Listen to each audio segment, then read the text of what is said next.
मित्रों नमस्कार। ज्ञान गंगवे पर आपका बहुत बहुत स्वागत है। पिछले वीडियो में आप लोगों को भारत पर अरबों का आक्रमण और भारत पर तुर्कों का आक्रमण के विषय में जानकारी दिया गया है। अब आगे देखेंगे आप सल्तनत कालीन इतिहास यानी दिल्ली सल्तनत। दिल्ली सल्तनत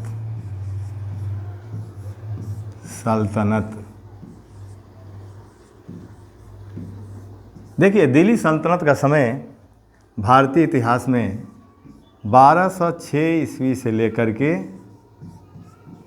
1526 ईस्वी तक है। 1526 ईस्वी तक।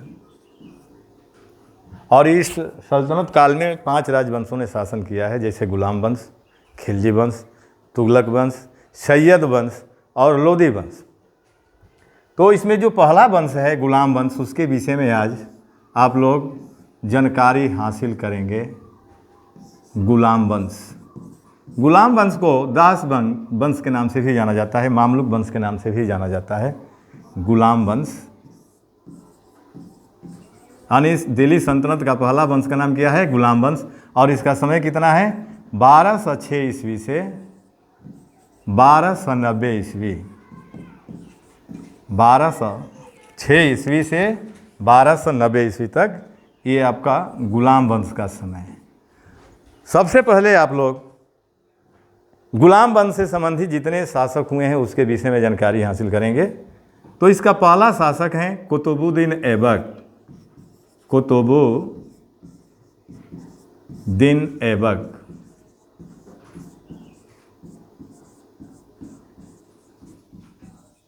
दूसरा आराम शाह कम समय के लिए बना था, ये अयोग्य था। तीसरा इल्तुतमिश।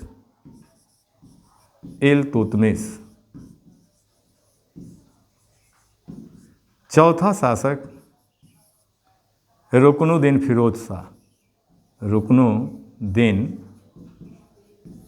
शाह।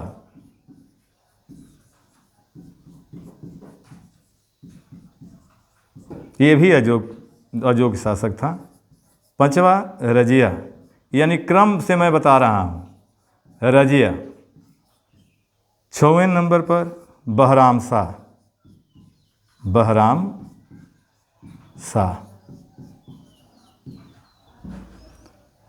अगले नंबर पर आपका 7वें नंबर पर बहराम शाह के बाद अलाउद्दीन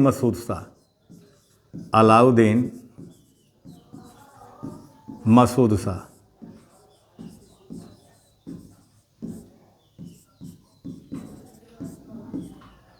अगला शासक नासिरुद्दीन महमूद।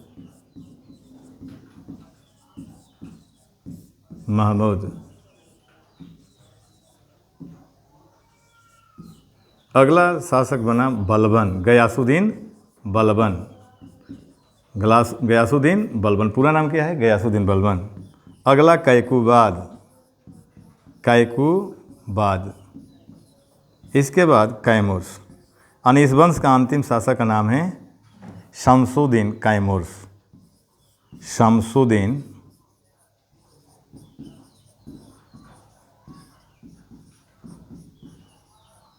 तो गुलाम वंश के शासकों में इतना नाम मिलता है। पहला कुतुबुद्दीन ऐबक, अंतिम शमसुद्दीन कैमूर।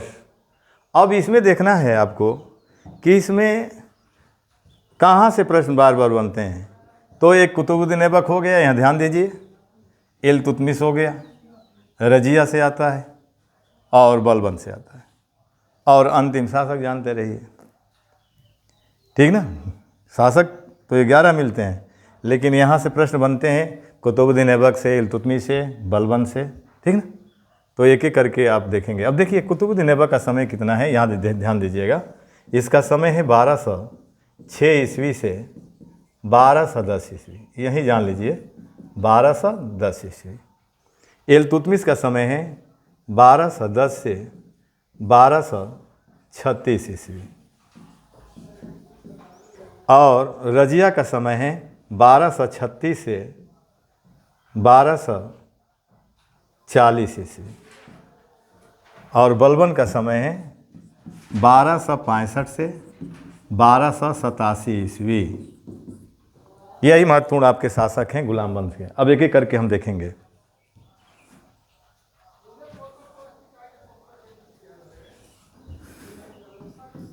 कुतुबुद्दीन ऐबक, कुतुबुद्दीन ऐबक, समय 1206 से 1210। इसके विषय में जानेंगे। देखिए,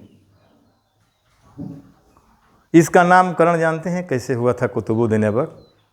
इसका नाम, ये कुतुबुद्दीन, इसकी जो माँ थी कुतुबुद्दीन बख्तियार काकी की शिष्या थी। यानी चिश्तिया संप्रदाय के संत कुतुबुद्दीन बख्तियार काकी की शिष्या थी और अपने गुरु के नाम से ही इसका नामकरण किया था। जो गुरु में कुतुबुद्दीन ऐबक शब्द है, कुतुबुद्दीन, उस शब्द को अपने पुत्र के में जोड़ दिया। ठीक ना?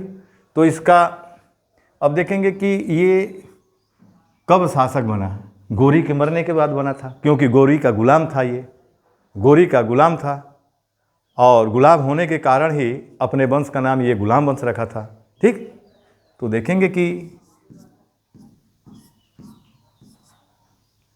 इसने गुलाम वंश की स्थापना की। गुलाम वंश की स्थापना किया, गुलाम वंश की स्थापना किया था। दूसरा पॉइंट, लाहौर को राजधानी बनाया। लाहौर को क्या बनाया? लाहौर को राजधानी बनाया।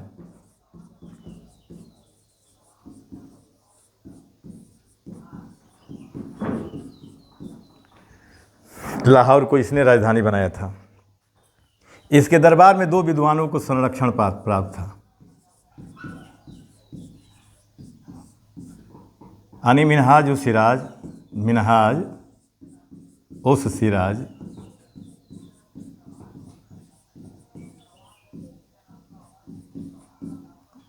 और हसन निजामी।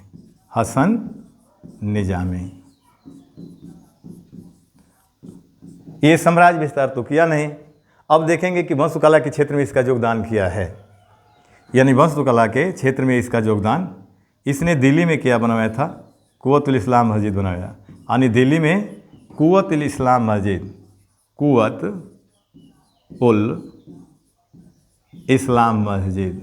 इस्लाम मस्जिद का निर्माण कराया।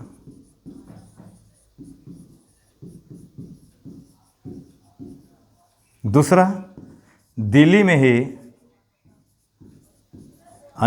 ही उसने कुतुब मीनार की नींव रखा।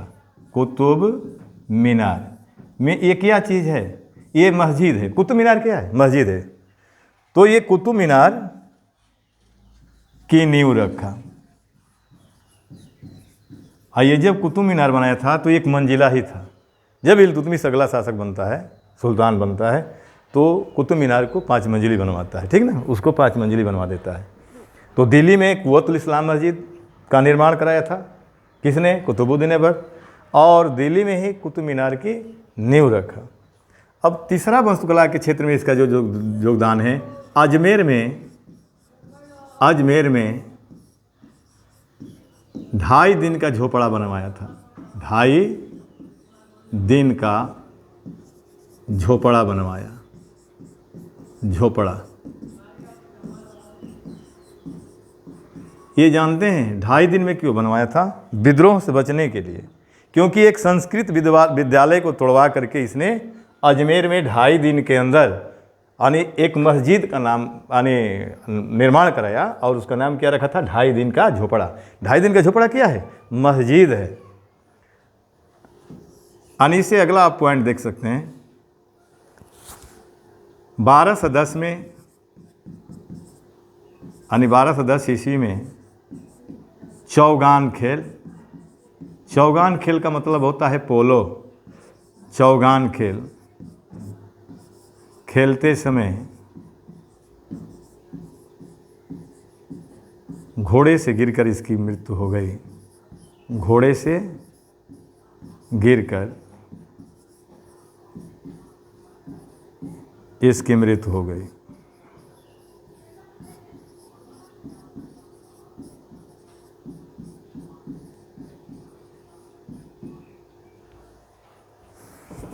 अब इसने उपाधियाँ कौन कौन सी धारण की थी भाई? इसको लाख बख्श कहा जाता है। क्या? लाख बख्श। लाखों में दान करता था, लाख बख्श इसको कहा गया, पहली उपाधि। दूसरी उपाधि, इसको कुरान खां भी कहा गया है। कुरान खां। कुरान खां इसलिए कहा गया है कि जब इसका जन्म हुआ और जब माँ के गर्भ से निकला तो गर्भ से निकलते समय ही कुरान की आयतें पढ़ते हुए इसका जन्म हुआ था, इसलिए इसको कुरान खां कहा गया। तीसरा, इसको हाथी मिताई की उपाधि भी धारण किया था। हाथी मिताई, हाथी मिताई। और चौथी उपाधि, अबू हनीफा की उपाधि धारण किया। अबू हनीफा।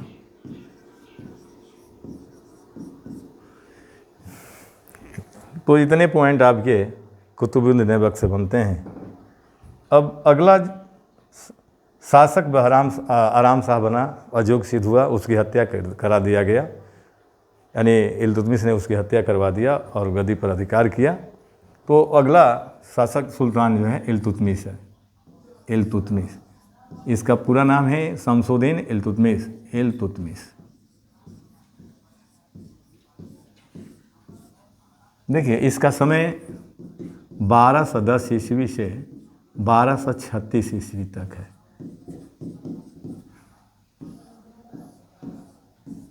ध्यान देंगे आप लोग। इसको गुलामों का गुलाम कहा जाता है, क्योंकि कुतुबुद्दीन ऐबक तो गुलाम था ही, और कुतुबुद्दीन ऐबक का ये गुलाम था, दामाद और गुलाम था।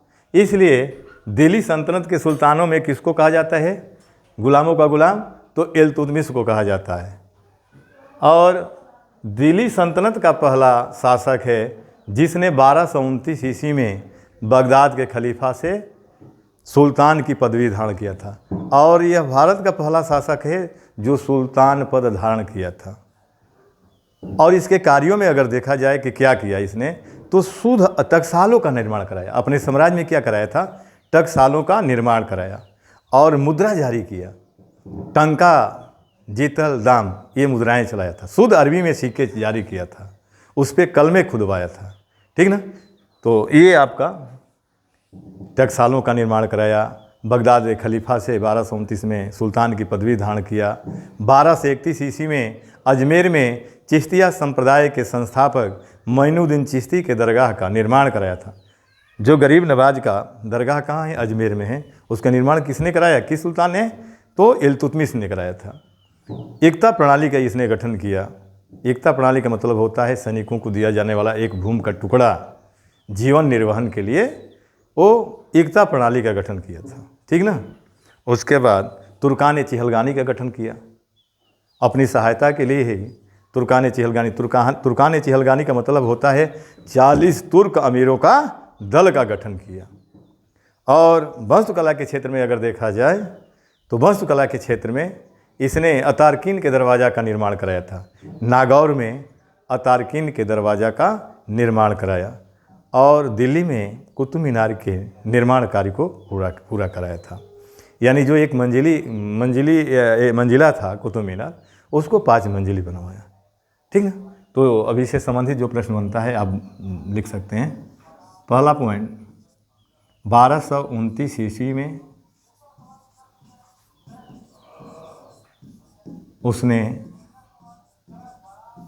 बगदाद के खलीफा से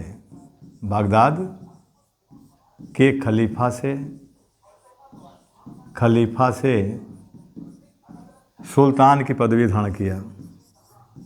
सुल्तान की पदवी धारण किया।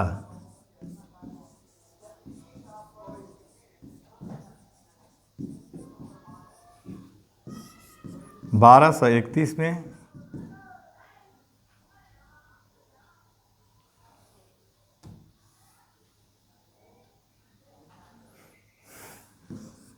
इसे गुलामों का गुलाम कहा जाता है, इसे गुलामों का गुलाम कहा जाता है।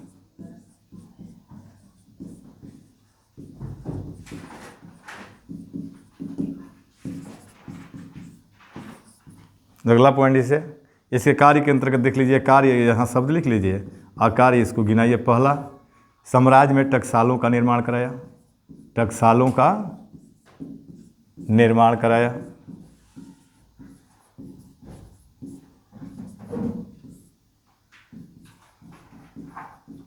शुद्ध, दूसरा लिख दिए, शुद्ध अरबी सिक्के जारी किया, शुद्ध अरबी सिक्के जारी किया।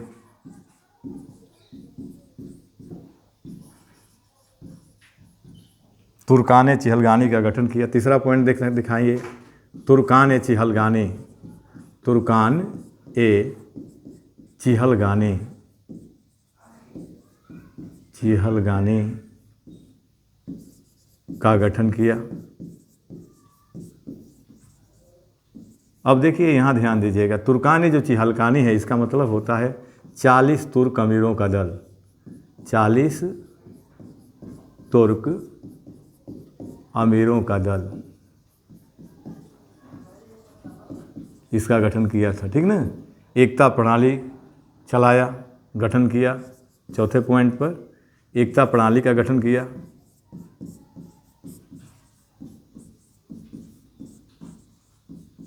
एकता प्रणाली का गठन किया ये। अगला पॉइंट, कुतुब मीनार के निर्माण कार्य को पूरा किया। कुतुब मीनार के निर्माण कार्य को पूरा किया, निर्माण कार्य को पूरा किया।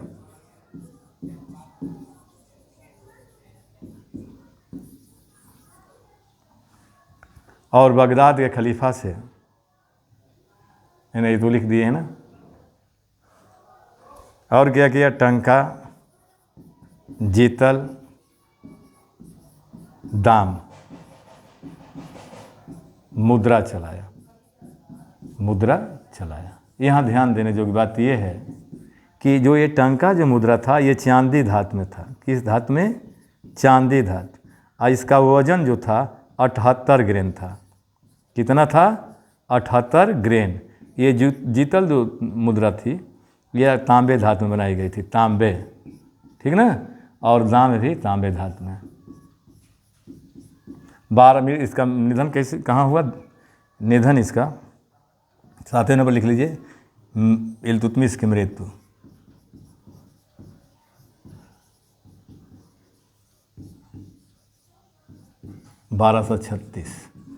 यानी इसकी मृत्यु कब हो गई? 1236 ईस्वी में। इसके बाद रुकनुद्दीन फिरोज शाह गलती पर बैठता है, लेकिन वह अजोग सिद्ध हुआ। यानी दिल्ली के अमीरों ने षड्यंत्र रच दिया और उसकी हत्या कर दिया गया। और अगला शासिका जो है कि नहीं, रजिया बनी थी। तो अगला पढ़ेंगे रजिया।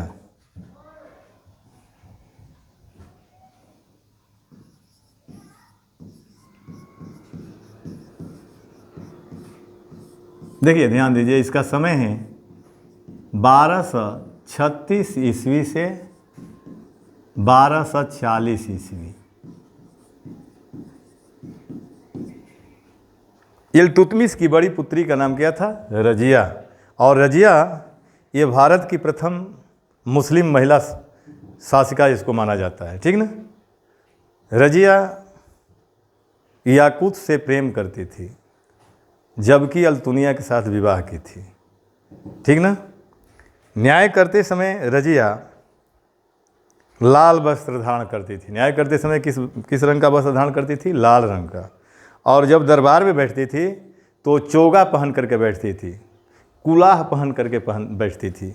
चोगा का मतलब ये होता है वह वस्त्र जो संपूर्ण शरीर को ढक लेता है, और कुलाह का मतलब होता है टोपी। अर्थात वह जब दरबार में बैठती थी तो चोगा पहनती थी, कुलाह पहनती थी, ठीक ना। विद्रोह के कारण रजिया को दिल्ली से कैथल जाना पड़ा, जहाँ पर डाकुओं के गिरोहों द्वारा 1240 ईस्वी में उसकी हत्या कर दिया गया। उसे भारत की प्रथम मुस्लिम महिला शासिका माना जाता है। ठीक ना। तो ये पॉइंट अगर दिखाना चाहते हैं तो दिखा लीजिएगा कि पॉइंट करके। ये इल्तुतमिश की सबसे यानी इल्तुतमिश की पुत्री थी। किसकी पुत्री थी? इल्तुतमिश की पुत्री थी।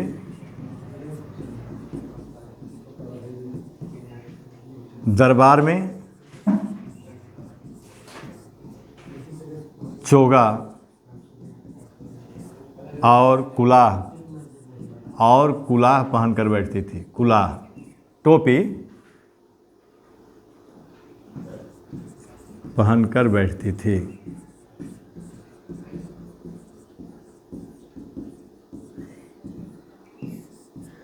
याकूत से प्रेम करती थी। याकूत से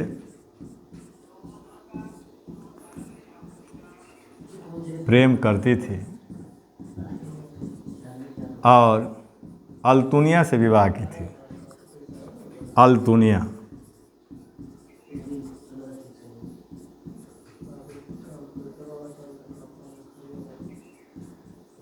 किसके साथ विवाह किया था? ये अल्तुनिया के विवाह। विद्रोह के कारण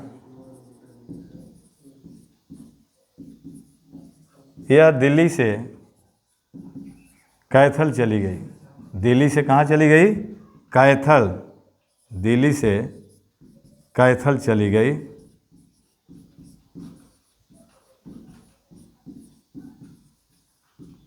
जहाँ पर 1240 ईस्वी में डाकुओं के गिरोह के द्वारा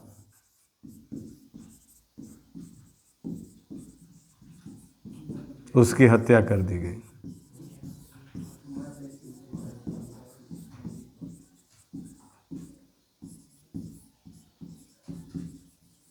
अब देखिए, रजिया के बाद अगला शासक बनता है कौन? बहराम शाह बनता है।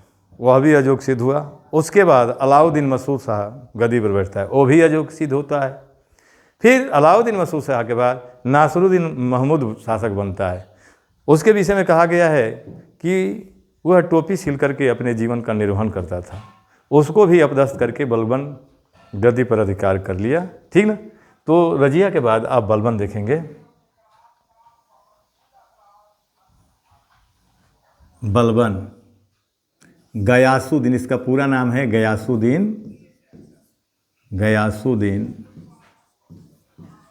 बलबन। गयासुद्दीन बलबन। इसका समय है 1265 ईस्वी से 1287 ईस्वी। 1287 ईस्वी। देखिए, इसका यानी बचपन का नाम जो है बहाउद्दीन है। बचपन का नाम क्या है? बचपन का नाम बहाउद्दीन।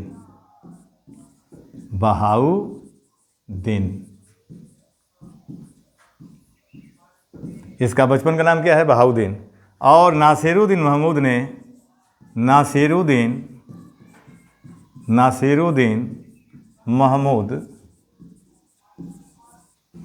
ने इसे उल्लुग खां की उपाधि दिया था। किसकी उपाधि? उल्लुग खां की उपाधि दिया।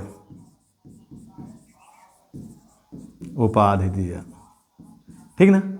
अब इसने क्या नासिरुद्दीन महमूद को ही अपदस्थ करके ये गद्दी पर बैठा था। ठीक ना।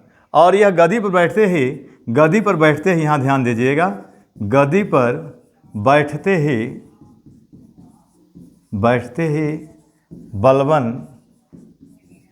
बलबन ने स्वयं को अफरासियाब का वंशज कहा है। क्या कहा है? अफरासियाब। यानी स्वयं को गुलाम वंश का शासक नहीं कहता है, जबकि गुलाम वंश का ही माना जाएगा। ये क्या कहता है कि मैं अफरासियाब का वंशज हूँ। अफरासियाब का वंशज हूँ। ठीक ना। अब देखिए, इसने रक्त और लौह और रक्त की नीति को अपनाया था। यानी बलबन ने लौह एवं रक्त की नीति को अपनाया।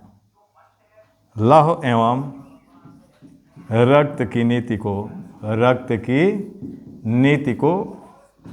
को अपनाया। ठीक ना। अब इसके द्वारा किए गए जो कार्य हैं, इसके द्वारा जो किए गए कार्य हैं आप देख लेंगे। इसने क्या किया? पहला कार्य कि तुर्कान चिहलगानी को समाप्त कर दिया। तुर्कान चिहलगानी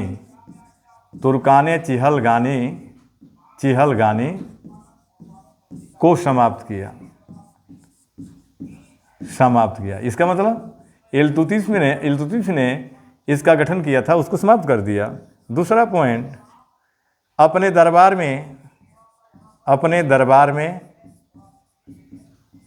में उसने सिजदा पैबोस प्रथा को लागू किया। उसने सिजदा और पैबोस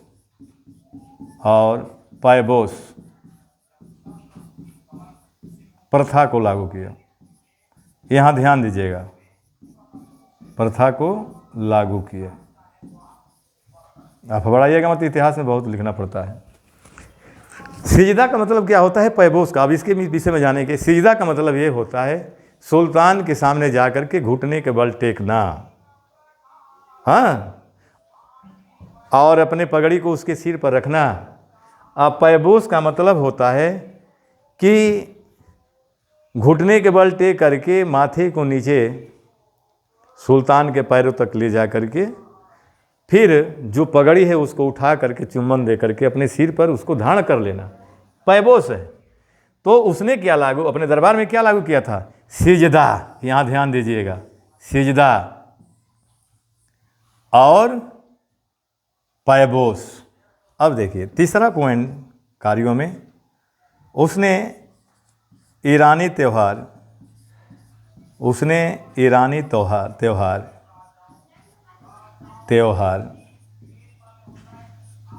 नवरोज को मनाने का आदेश दिया। नवरोज उत्सव को मनाने का आदेश दिया।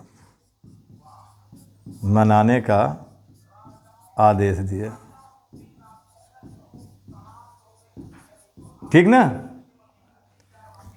1287 में इसका निधन हो गया। अब देखिए इसके दरबार में 2 विद्वानों को संरक्षण प्राप्त था। यानी बलबन के दरबार में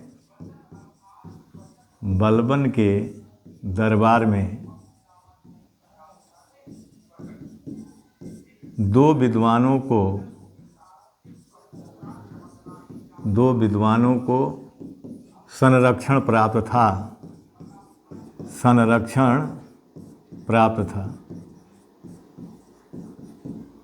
पहला अमीर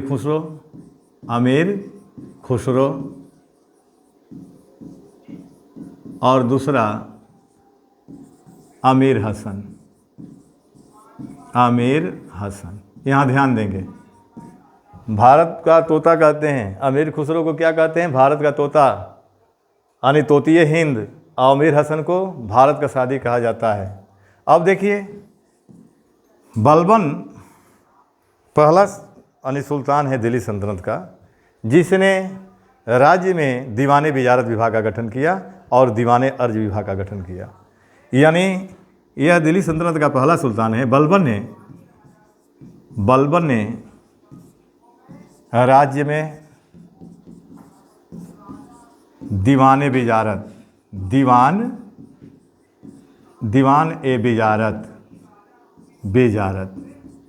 दीवाने बिजारत का मतलब होता है वेत विभाग का गठन किया। ठीक ना, पहला। और दूसरा दीवाने अर्ज विभाग,